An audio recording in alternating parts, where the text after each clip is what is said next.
Hello everyone! So again, I'm back. This is Miss Seika Ranza, your licensed real estate broker based in Cavite. And right now po, what I'm showing you is yung actual map ng ating Estancia Enclaves dito sa along highway ng Tansa Cavite. Ayun po, so what I'm showing you right now is yung available na unit natin. So, I just want you to appreciate yung kung gaano kaganda yung natin, subdivision. Kasi gusto kong makita ninyo kung ano yung point of view ko bilang broker ninyo. Ayun po, so kaya sobrang favorite ko tong Estancia Enclaves. Kasi number one, siya po yung namumukod tangi na subdivision talaga dito sa Cavite na along highway mismo ha. I'm not talking about sa highway ng barangay or highway ng kung saan man po yan. I'm talking about doon sa mismong national highway ng Antero Soriano Road. Mismong highway po ito ng Tansa. Ito po yung road talaga ng Tansa na dire-diretso papuntang Centennial Road, going sa Cavitex, papuntang Coastal Road, pa Pitex, pa EDSA, and pa Manila. Ganun po kaganda yung location niya. So, from here, ito po yung ating road or yung ating main road ng Tansa Cavite, which is the Antero Soriano Road. So, dito po sa road na to, dito talaga dumadaan yung mga buses going sa Pitex Terminal, going Mall of Asia, mga UB Express going Mall of Asia, mga jeep or mga BP buses going SM Bacoor and Pasapote Las Piñas. Imagine nyo, bababa lang po kayo ng ng transportation, then walkable na yung phase. From here po, mga 300 to 400 meters, phase na po ng subdivision po. So, kaya sobrang dami po talagang ito na dito kumukuha and gusto po na along highway. Ito po yung number one na pinakamaganda po talaga actually. Kasi yung mga ibang subdivision na along highway po dito sa Cavite is sold out na. Ayun po, so namumukod tangi na lang po talaga tong subdivision na to. And ayun po, so again, ang ating travel time from here, pag dito po tayo galing sa ating subdivision, 40 minutes travel time lang po yan going sa Pitex and Naiya Road. Ganun po siya ka-commuter friendly and 24/7 access. Kaya kahit anong oras man kayo sa araw na to or sa araw man na lalabas kayo, sigurado pong may masasakyan kayo na bus kasi dito po talaga lahat yan dumadaan. So, ayun po. Before further ado, again, I'm Miss Seika Ranza, licensed real estate broker based in Cavite. Ayun po, you can add me in my Facebook account and please, if you are new to my channel, please do me a big favor po. Please subscribe and hit the bell button found at the lower right of this video screen. Ayun po. And please do like my video na rin po. Malaking tulong po yan sa akin para makagawa pa po ako ng ibang vlogs about sa mga pabahay natin dito sa Cavite. So, ayun. So, let's go na. Ayan po. So, ito po parang virtual tripping na rin po. Pero, please watch nyo po yung mga ibang vlog ko po about sa Estancia Enclaves para mas ma-appreciate niyo kung gaano kaganda itong property na to. Kaya, sobrang favorite ko po talaga to. Ayun po. So, ayun. So, pasok po tayo. Pakita ko lang po muna sa inyo yung master plan. So, ito yung buong subdivision. Ito yung kabuuan. Ito yung phase na may ready for occupancy na. Ito po yung mga townhomes namin. And ito rin po yung pinakamagandang phase sa buong Estancia Enclaves. Then the rest po, yan yung mga ibang phases. Ito po sa yellow na to, diyan po nakatayo yung mga ready for occupancy namin na townhomes. So again, ang mga turnover po ng unit dito, we have townhomes, yung 4 to 6 cluster townhomes. So ibig sabihin, 4 na unit lang na magkakatabi yan hanggang 6 units lang po. Hindi po yan katulad ng ibang subdivision na pahabaan ng block or pahabaan kung gaano kahaba yung block, ganun din karami yung unit. Dito po hindi. Every per house po magkakat yan. Kumbaga may end lot. Ayun po. 4 na units na magkakatabi hanggang 6 units. Then, ayun po, so may townhomes po dito at merong duplex or twin homes. Parehas po yun, pag tinurn over, complete finish with tiles. So, ito naman po, itong townhomes natin, pag tinurn over po yan sa inyo, meron na po yung vinyl tiles, meron na yung vinyl tiles sa ground floor, may vinyl tiles na rin sa second floor, and yung yung stairs po, naka wood stairs po yan. Kaya, kumbaga po, talagang lilipatan na lang siya. Then, 3 bedrooms, 2 toilet and bath. May 1 car garage with provision for laundry area and dirty kitchen. Sa likod po yun. Kaya, ayun po, kaya if you want po na mag-extend pa sa likod ng property ninyo, you can do that po. Kasi nga po may space pa sa likod. Then the lot area is 50 square meter and 55 square meter ang floor area. Nakikita nyo po, sobrang ganda po nung deliverable nung unit. Panoodin nyo po yung yung vlog ko till end para mapanood nyo po yung actual na sample ng ready for ng unit ng ng townhomes namin. So ayun, let's go, pasok tayo. So ito yung main road or yung main avenue ng subdivision. Diretso po yan. Then, merong rotonda, may roundabout po dyan. Ito po, papunta sa kabilang phase. Ito po yon. Tapos, pag kabilang rotonda, papunta na po dito sa phase na to. Ito pong phase natin, paglabas ng gate, ito na mismo yung amenities. yung amenities po na yan, dyan itatayo yung adult pool, kiddie pool, clubhouse, picnic ground, playground, basketball court. Kaya nasabi kong ito yung pinakamaganda kasi, ayan o, katapat lang po. Kumbaga, kung yung mga anak ninyo, yung mga kids ninyo, gustong mag-recreational activity and make friends, ito o, pwede na nilang puntahan to. And also po, by the way po, ongoing pa po yung, yung development ng ating amenities. So, inuna muna yung residential natin. Pero eventually, tapos na nito kasi right now, ongoing na yung pagtatayo. Ayun po, so, ayun po, pasok lang po yan dito. Ito na yung gate. Ayun po, sorry. Yung mga nakapulang yan po yung mga na-reserve na ng mga client namin. Ganun po kabilis. Again po, from 3.1 million down to 2.6 million. Nililiquidate na lang talaga itong mga available na unit para po maubos na namin. Kasi masyado kaming focus dito sa bagong phase. Itong bagong phase kasi na to, dito ilalagay yung mga twin homes or duplex. Pero hindi pa po yung RFO ha. Unlike yun nandito, twin homes. Yung townhouse natin dito is RFO na. Ayan po. So, ito yung mga available nung last week. And ayan po, pagka-vlog ko, reserve ka agad. Lahat online reservation po. Ganun po kabilis. Kaya ayan po, yung available natin na unit dito is ito. Itong Block 17, Lot 43. Block 17, Lot 38. Ito. Tapos, Block 16, 46. Block 16, 42. Block 17, 27. Block 12, Lot 3. Kung ayaw nyo na may katalikuran, itong maganda to. Ayan po. So, ang kagandahan po dito, mukha lang siyang malaki sa face ha. Pero, if lalakarin nyo, dire-diretso lang naman po yan. Malapit lang po siya kasi ako yung binablog ko yan. Nilakad lang namin yan from here, papunta dito sa mga available na unit. So, watch nyo po yung aking mga vlogs. Mapapanood nyo po yung mga video ng actual unit ng mga binabanggit ko. At least para makapili na kayo. Yan na lang po yung available. So, right now po we have 1, 2, 3, 4, 5, 6, 7, 8. 8 units left. Ayun po. So, open house kami this coming Saturday. Ayun po. So, wag niyo na pong intayin mag-open house kasi pag nag-open house kami sa Sabado, sigurado sold po yan. Ayun po, so you can do your online reservation. Let me know lang po kung anong unit yung nagustuhan ninyo para at least ma-hold ko na po yan. Then ipo-forward ko po sa email ninyo yung reservation form agreement para mapirmahan na ninyo and isend back nyo po sa akin. Kung kayo po ay OFW at wala sa Pilipinas, all you need to do po ay magtalaga lamang kayo ng representative na siyang pipirma in behalf ninyo pertaining sa pagkuha ng inyong property dito sa Pilipinas. Ayun po. Tapos po, yung mga documents or requirements na kailangan namin sa inyo para ma-process ang inyong housing loan sa bank, you can email lang naman po yan sa akin. Then, ipiprint ko yan, ipafile ko na yan. Ako na pong bahala mag-send yan sa developer natin.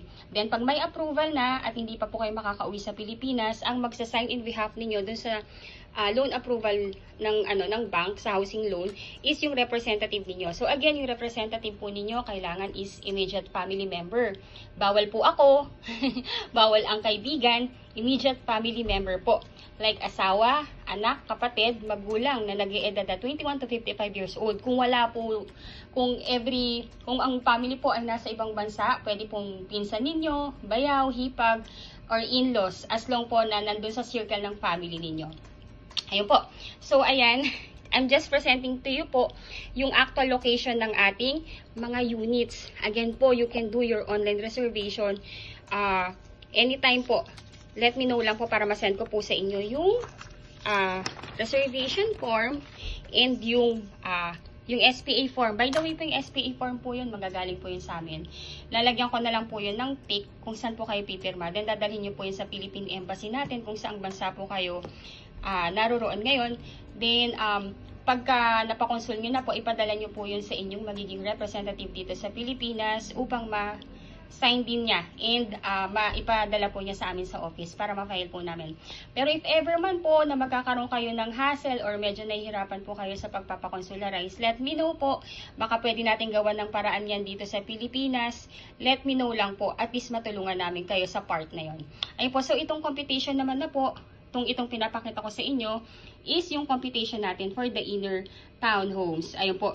So, ang ating house specification, complete turnover, may na po yan, as I say po, meron na yung vinyl tiles, may partitions na. Ayun po.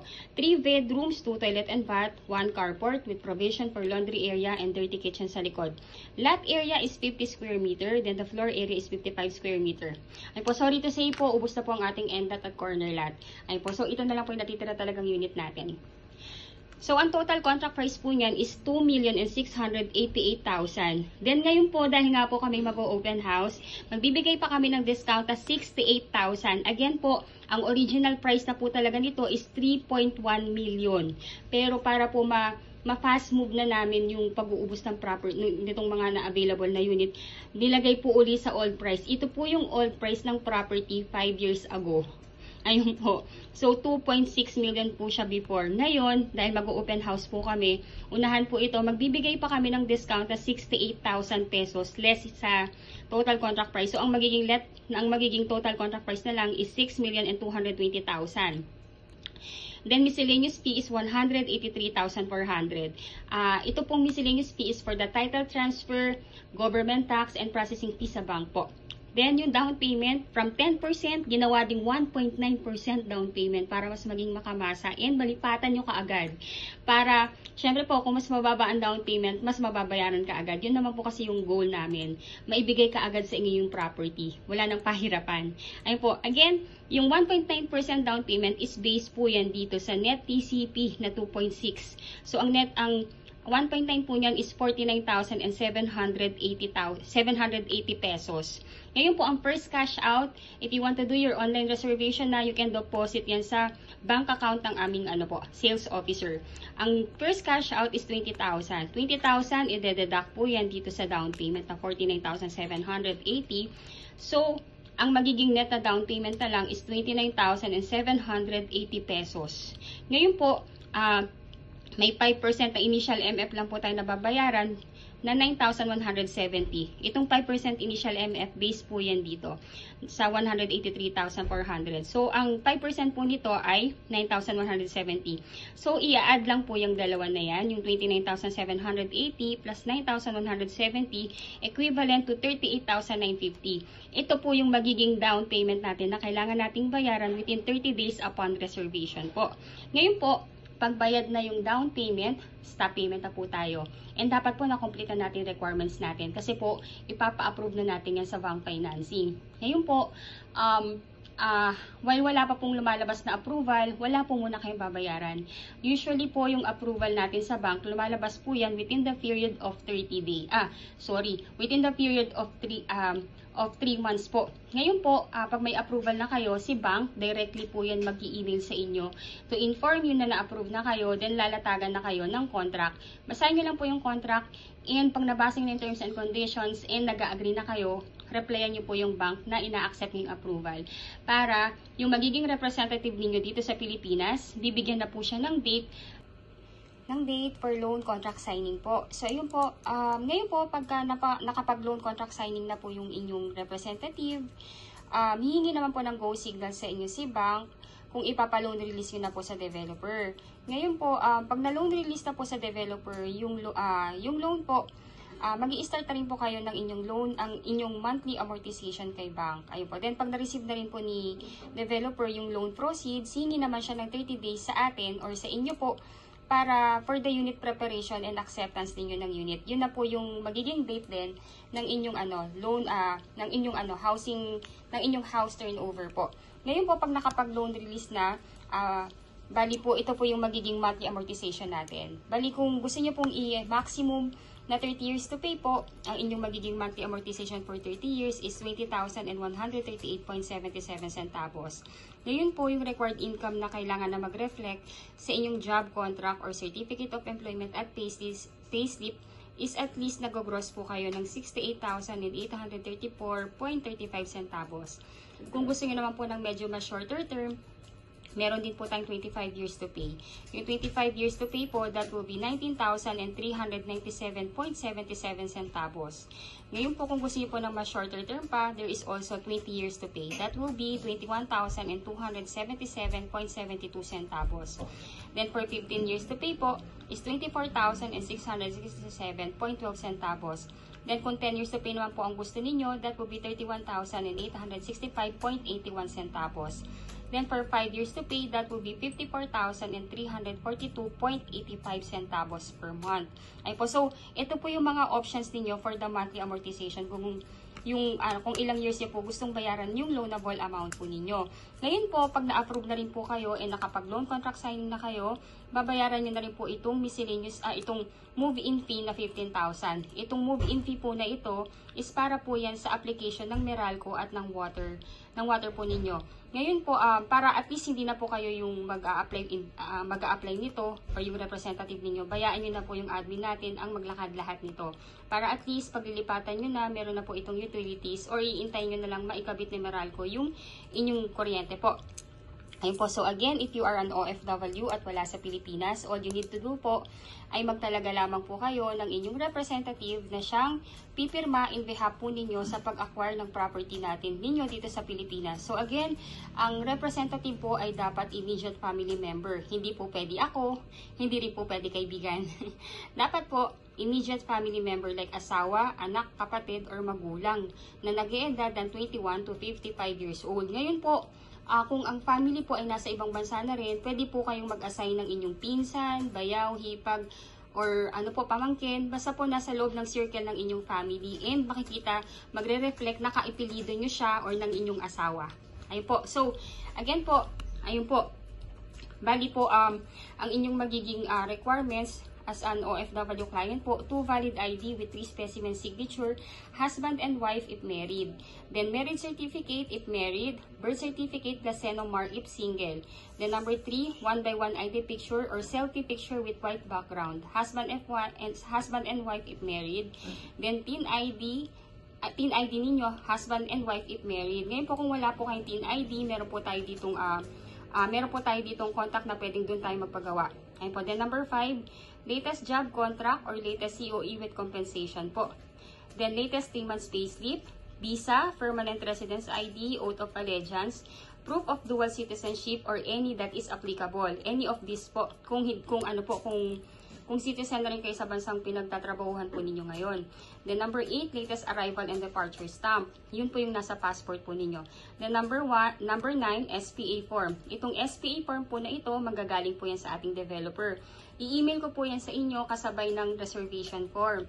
Ngayon po yung SPA form, ipiprint nyo po siya, then pipirmahan ninyo, then dadalhin sa Philippine Embassy kung saang bansa po kayo ngayon. Then isasend nyo po yan, yung original po mismo, sa inyong representative para mapirmahan din niya. And isasend po niya via LBC sa aming opisina or pwede rin po siya magsadya sa opisina namin para personally na maibigay po niya yung SPA form.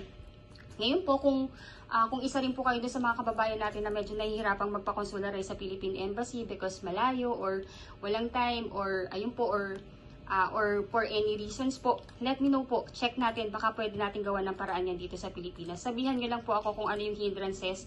Let's see, baka kaya naman natin gawa ng paraan yan dito. Ayun po, so may requirement din po yung inyong magiging representative dito sa atin sa Pilipinas. So number 1 po, 2 valid ID with 3 specimen signature niya. Then latest POV or proof of billing like Meralco or water or internet bill. Dapat po nakapangalan po sa inyo yung proof of billing or doon sa inyong magiging representative. Kung wala pong nakapangalan na billing sa kanya, pwede po siyang magpagawa ng barangay certificate na nagsacertify sa kanya na doon siya nakatira or kung nagre-renta po siya doon sa tinitirahan niya ngayon, magpagawa lang po siya doon ng letter na nagsacertify na doon siya nakatira. Ayun po. Then, lagyan lang po ng signature ng landlord and mag-attach lang po ng 2 valid ID. Ayun po. Then, di ba nabanggit ko po dito na ang down payment is payable within 30 days from the reservation. Ngayon po, ang reservation fee kasi pwede pa ninyong i-deposit through online sa aming bank, sa aming sales officer. Pero ito kasing down payment na total of 38,950 ay dapat po naka-ano po yan. Dapat po ay naka-manager's check. So ito pong 38,950 kung ipapadala nyo po yan sa bank account ng inyong representative or yun po sa inyong representative, i-request na lang po ng inyong representative na gawing manager's check po ito. Bali, 2 manager's check po yun. Sa unang manager's check, ang ipalagay po is itong 29,780. Then yung second na manager's check is 9,170. Ngayon po, ang dapat po na nakalagay doon sa pay to order is yung pangalan ng developer natin na si Raymolan Lands Inc. Ayun po. Ganun lang po. Ganun lang po kasimple yung pag-acquire ng property natin dito. So, first, inquire po kayo sa akin. Second, reserve the unit. Third, comply natin requirements. Fourth, intayin po natin ang inyong housing loan approval. Then fifth, housing turnover na. Ganun lang po. So, let me know po kung naiibigan nyo na yung property natin. Anong block, anong lot. Para ma-hold ko po kagad yan. Again, open house kami this coming Saturday. And 68,000 down payment discount. Ay, 68,000 discount yung maliles pa dito. From 3.1 to 2.6 na lang siya. Then, may 68,000 discount pa. Saan pa kayo? Unahan po talaga tayo dito. So, again, I'm Miss Say Carranza, licensed real estate broker based in Cavite. And if you are new to my channel, please do me a big favor po. Please subscribe and hit the bell button found at the lower right of this video screen. Add nyo po ako sa Facebook para makilala nyo rin po ako. Thank you so much for watching and bless you all po.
Estancia Enclaves, located along Highway of Barangay Halayhay, Tanza, Cavite. Ang subdivision po ay nakatayo lamang along Highway of Antero Soriano Road, Tanza, Cavite. Just 40 minutes drive from PTEX Terminal and Naiya Road through Cavitex Expressway. This is a few units left, kaya kung nais nyo nang mag-reserve, kindly text and call me or add me in my Facebook para masendan ko na po kayo sa email ninyo ng reservation form at ma-fill upan ito. At ma-send nyo din po sa akin ang mga documents or requirements na available ninyo on hand. At kung kulang pa naman po ang inyong mga requirements ay maaari namang to follow po ito. Pagka-fill up po ninyo ng forms at pagka-send back po ninyo sa akin ng inyong reservation form ay maaari na po kayong mag-deposit ng inyong reservation fee sa bank account ng aming sales officer. Paki-screenshot na lamang po ang inyong proof of deposit upang ma-file at mabigyan kayo ng receipt. Any day po ay maaari kayong mag-tripping o ang inyong representative.